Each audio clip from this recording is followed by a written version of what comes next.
আহমেদ ফজলের রাব্বি নিশো আফরান নিশোর নামে পরিচিত। তার জন্ম 8 ডিসেম্বর 1980 সালে ভুয়াপুর উপজেলা, টাঙ্গাইলে। তিনি একজন বাংলাদেশি মডেল এবং টেলিভিশন অভিনেতা।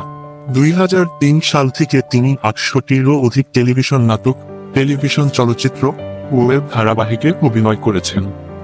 নিশোর বাবা আব্দুল হামিদ মিয়া একজন মুক্তিযোদ্ধা এবং টাঙ্গাইল জেলা পরিষদের সদস্য ও ভুয়াপুর উপজেলা আওয়ামী লীগের সাধারণ সম্পাদক ছিলেন। তিনি ফুসফুসে ক্যান্সারজনিত রোগে ভুগে 1 অক্টোবর 2020 মৃত্যুবরণ করেন। নিশোর এক ভাই ও এক বোন রয়েছে। তিনি 2011 সালে বিবাহ বন্ধনে আবদ্ধ হয়েছে। তার বউয়ের নাম নাইজা মাহমুদ তৃষা। তার একটি সন্তান রয়েছে।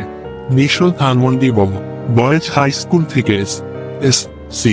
পাশ করেন এবং পরবর্তীকালে ঢাকা কলেজ থেকে এইচ.এস.সি. পরীক্ষায় উত্তীর্ণ হন।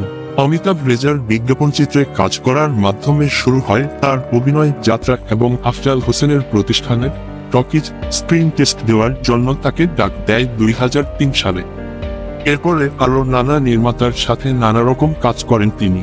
থাইল্যান্ড গিয়ে ডাবল কোলা ব্র্যান্ডের চিনি জিঞ্জার ফ্লেভারের একটি বিজ্ঞাপনচিত্রে অংশ নেন তিনি। এরপরে গাজী শুভ্র, গোলাম হায়দার ইসলু, কিরণ মেহেদী প্রমুখ খ্যাতনামা পরিচালকের পরিচালনায় তিনি বিজ্ঞাপনে অংশ নেন।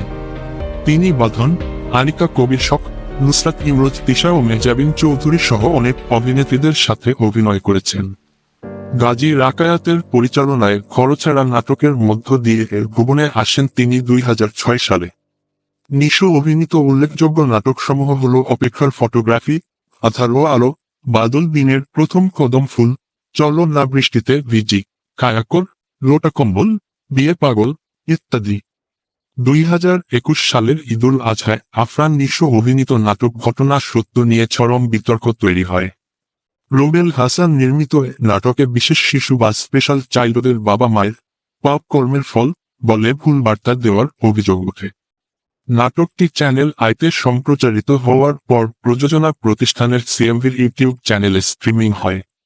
এতে সামাজিক যোগাযোগ মাধ্যমের বিভিন্ন পেজে, গ্রুপে নাটকটি নিয়ে সমালোচনা হয় ও তুমুল আপত্তি উঠেছে। একাধিক সংগঠনও প্রতিবাদ জানায়। এ ঘটনায় আফরান নিশো সহ সিএমভির পুরো টিম দুঃখ প্রকাশ করে। পরে নাটকটি ইউটিউব চ্যানেল থেকে সরিয়ে নেওয়া হয়।